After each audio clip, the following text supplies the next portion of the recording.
Here we are live at 5, C3 Church. Coming to you guys from my kitchen, my dining room. And I wanted to touch base with everybody. Hopefully everybody's doing okay out there. And everybody's just praying that we open things back up and we get going again. Hopefully you guys are enjoying these devos that we've got going every day at 5 o'clock, minus Saturday, Sunday, of course. But yeah, we just think that it's important that you guys are hearing from us, and we love hearing from you. So just enjoying this process. A little strange talking to a screen and not people, but we're all getting used to this new norm that we're talking about. Today, this whole week, I have been just busting my tail on my yard. So every day that I get off work and I go out and work in the yard, and man, I am so sore. My body's just aging. It feels like every day we're in this quarantine. But I got a lot going this weekend. For you guys that don't know me, my son, he got married, and then he just bought a house and closed on it last week. And so we went down on Saturday and got a chance to help him out, did some yard work. So it was just kind of fun getting away, kind of going and doing some of that stuff. So just my wife and I went down and did some of that. So that was good times. And now he is a homeowner. So interesting, right? So now we get to have those conversations with home ownership and, projects and honey-do lists that just keep getting longer and longer. So it's kind of fun. But today, what I want to chat with real briefly is holiness. I think a lot about holiness, and I think about that sometimes it can be elusive. And in thinking about this is going to someplace, so bear with me. But I don't know if you guys are Survivor fans. I don't know if anybody is Survivor fans. But I love Survivor.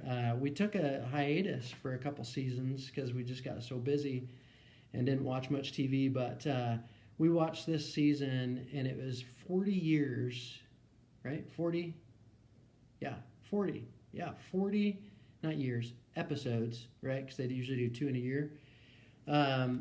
40 episodes of Survivor. And I started watching them at the beginning. And I've always wanted to go on Survivor. And the best thing that I could say right now, if this was really going to be awesome, was, hey, I'm going on, but I'm not. That didn't happen yet. But I think I am going to apply. So you guys would all have to root for me if I made it on. But my kids, so me and my kids all love Survivor. But my daughter, she's so passionate. Chloe, she's so passionate about Survivor. And she tells me that if I ever got on, that I couldn't be myself. That I'd have to not be so weird. And I'm like, well, I don't know if I could do that. And I always think about Survivor, and I think about, one is, can you play the game and not cheat? Like I think of sports, like lying or backstabbing or doing something that's not usually okay in the world, right? But then I think about, would I be myself? Would I still be me in playing the game? And I think I would, and it might be to my detriment. But I think that when I think about that, and I think about that how my kids see me, and that they see me whenever they talk to me and they want to introduce me to a new friend or something, they're like, Dad, just don't be weird. Don't ask your weird questions. I'm usually pretty upfront with kids and their friends and even adults. And I don't know. I maybe I don't have social graces, but I think that's what it means when we become Christ followers. That some people think that we're little different, a little out there. And I think about that, and I think about it in regards to holiness, because it's not something that we usually think about.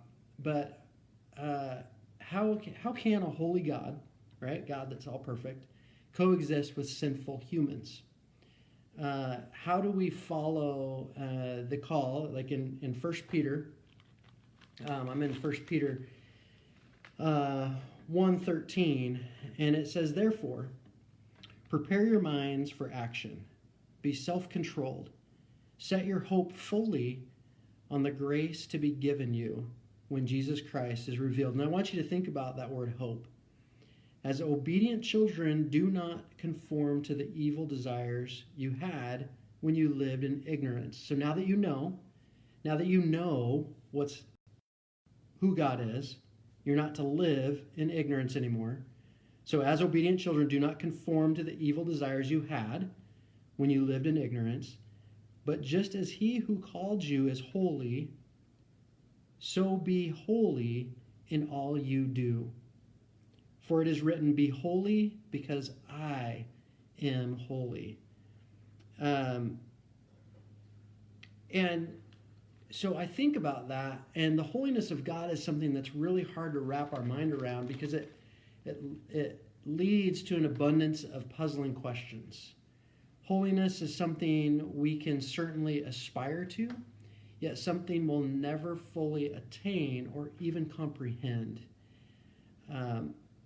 After all, only God has the ability to be holy, to be completely set apart from what's sinful and evil. Before Jesus' time, Moses' brother Aaron, Moses is the guy that went to Egypt and called the Israelites out. He got that awesome task of going and appealing to Pharaoh. And Moses' brother Aaron came along and had to present the Levites before the Lord so that they may be ready to do the work of the Lord. That's Numbers 8:11 if you're interested. And in the customs of their day, people had to be purified before they could approach God. They were expected to demonstrate God's holiness by their actions, from what they ate to their attire. Let's just say they weren't allowed to just wear whatever they wanted. Probably weren't wearing jeans. The need for holiness and purity permeated everything they did. Contrary to the lives of many modern Christians, these early Israelites were intentional about being separate from the rest of society. They emphasized the need for constant reflection about their sin and were always careful in approaching God. In our society, where we can usually wear whatever we would like and are free to approach God as a friend because of the personal relationships we have in Jesus, the need for holiness can sometimes get lost. And how can we have a life of holiness without succumbing to legalism? How do we live a life of holiness in a society where having moral values is considered taboo?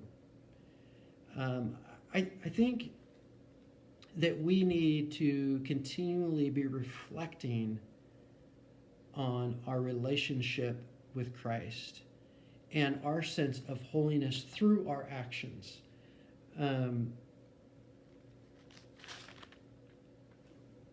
Romans is another great book to get into, and I think that it was 6:22 is where I'm at, and it says this: "But now that you have been set free from sin and have become slaves to God," I love this picture of slaves to God, "the benefit you reap leads to holiness, and the result is eternal life." See, all of our working, everything that we do, because we're slaves to God, because we're His, right? We've said, "You are my King. You are the one that I want to honor." Because we do that, the benefit of all of that and what we get out of that is eternal life. And so this week, as you guys go throughout your day, be thinking about what that looks like for you. Be thinking about what it looks like to be holy before a holy God. And that God is continually working out our salvation, right? He's continually working into our lives to make us better, to make us holier, to make us complete, so that we can have the benefit of salvation. So that's what I got for you guys today. Again, praying for you guys. Make sure that on Sunday mornings, if you've got something going on, that you take time to fill out the connection card, put in prayer requests. We are still praying for those. Every Tuesday we get together. We read through those, usually on Mondays. And we are praying for you guys. We are open to needs in our community. Anything you guys need, man, we're doing everything we can. Thanks for those that jumped online here, and we'll see you guys next week. All right, take care.